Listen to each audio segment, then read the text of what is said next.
রে টেকা, এতগুলো টেকা রাস্তায় ভরে রয়েছে আর আশেপাশে তো কোনো লোকজনও দেখতে পারতেছি না। এতগুলো টেকা কার হইতে পারে? টেকাগুলো কি আমি নিয়ে যাবো নাকি নিয়ে যাবো না? না, এমনও তো হইতে পারে টেকাগুলো কারো ইম্পর্টেন্ট। কি করি এখন? এক কাজ করি, মসজিদের মাইক দিয়ে বলে দেখে 40,000 টাকা পাইছে। এ ভাই ভাই, টাকাগুলো আমার। আরে ভাই, টাকাগুলো যে আপনার, আর প্রমাণ কি? বুঝবো কিভাবে যে এগুলো আপনার টাকা? ভাই আপনার তো বললামই আমার টাকা হারাইছে, এনে প্রমাণ দেওয়ার কি আছে? টাকাগুলো আমারই। তারপরেও ভাই আপনার দেখে কেমন কেমন দিন লাগতেছে, বলেন তো এই যে এখানে ভাই, কত টাকা? আমার কিছু টাকা আছে, এখান থেকে কাউকে টাকা নিতে দেখছেন? ও, আপনারও টাকা হারাইছে? জি ভাই, মাত্রই ব্যাংক থেকে নিয়ে আসলাম। বাড়িতে আমার বাবা অনেক অসুস্থ, ভাবছিলাম এই টাকা দিয়ে বাবাকে মেডিকেলে নিয়ে যেতাম, কিন্তু ভাই কই যে টাকাগুলো পড়ে গেল। ভাই আসলে আপনারও টাকা হারাইছে, আবার উনি বলতেছে উনারও নাকি টাকা হারাইছে।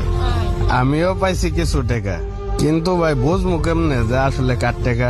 তবে আপনি যদি বলতে পারেন যে এখানে কত টাকা আছে, তাহলে ভাই আপনার দেওয়ান যাইব। ভাই আমার বাবার চিকিৎসা করার জন্য মোট 40,000 টাকা লাগবে। ভাই আপনি গোনা দেখেন, এখানে 40,000 টাকাই আছে। ভাই আমারই 40,000 টাকা হারাইছে। আপনার যদি বিশ্বাস না হয় টাকাগুলো গুনে দেখেন, এই টাকাটা আমারই। আরে ভাই, এখানে 40,000 টাকা বুঝলাম, কিন্তু এর আগে আপনাকে তো জিজ্ঞেস করলাম, তখন তো কিছু বললেন না। উনি বললো 40,000, এখন আপনি বলতেছেন আপনি 40,000। আরে ভাই, আপনার তো আমি প্রথমেই বললাম আমার টাকা হারাইছে, এনে আপনার খুলে বলার কি আছে? এই টাকা আমারই ভাই। ভাই বিশ্বাস করেন, এই টাকাগুলো আমার টাকা। এই টাকাগুলো যদি আমি বাসায় না নিয়ে যেতে পারি, তা না হলে আমার বাবার চিকিৎসা করাতে পারব না। আচ্ছা ভাই, ঠিক আছে, দুইজনে যখন দাবি করতেছেন টাকাগুলো আপনাদের, আমার কাছে একটা উপায় আছে। টাকাগুলা কার সহজে প্রমাণ হয়ে যাবে। আপনারা 5টা মিনিট ওয়েট করেন, আমি একটু আসতেছি। হ ভাই, আপনি যান, প্রমাণ নিয়ে আসেন। প্রমাণ নিয়ে এসে দেখবেন এই টাকাগুলো আমারই হইব। ভাই আপনি ঠিকই বলছেন, আপনি গিয়ে প্রমাণ নিয়ে আসেন, তাহলে বোঝা যাবো টাকাগুলো ওনার না আমার।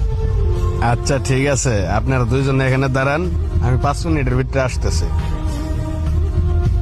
ভাই এই টাকাগুলো সত্যি আমার, আপনি কেন মিথ্যা কথা বলতেছেন? ও, যেটা দেখবা কালা কালা, এটাই তোমার বাপের হাল্লা। নাটক কম করো প্রিয়, এই টাকাগুলো আমারই। ভাই বুঝলাম না, আপনি কেন মিথ্যা কথা বলতেছেন? সত্যি এই টাকাগুলো আমার। ভাই টাকাগুলো কার এখনই প্রমাণ হয়ে যাইব। হ ভাই, আপনি প্রমাণ নিয়ে এসেছেন, মিলছে না? এই টাকাগুলো যে আমার। জি ভাই, প্রমাণ মিলেই নেই, তবে এখন মিলাইমো। এগুলা হয়েছে চাইল বড়া, চাইল ওপরে লয়েছে, টেগার ওপরে লয়েছে। যে হইতেছে আসল মালিক, সেই শুধু এই টেগাটা স্পর্শ করতে পারবো। আর যদি আপনাদের কারো এই টেগাটা না হয়, আপনার যদি এই টেগাটা ধরেন, তাহলে হাত অবশ্যই যাব। এখন চিন্তা ভাবনা করেন, কেডা আগে ধরবেন কেডা পরে ধরবেন। জি ভাই আমার দেন, আমি টাকাগুলো উঠামো। না ভাই, কারণ হইলো দুইজনে এই টেগাটা দাবি করছে।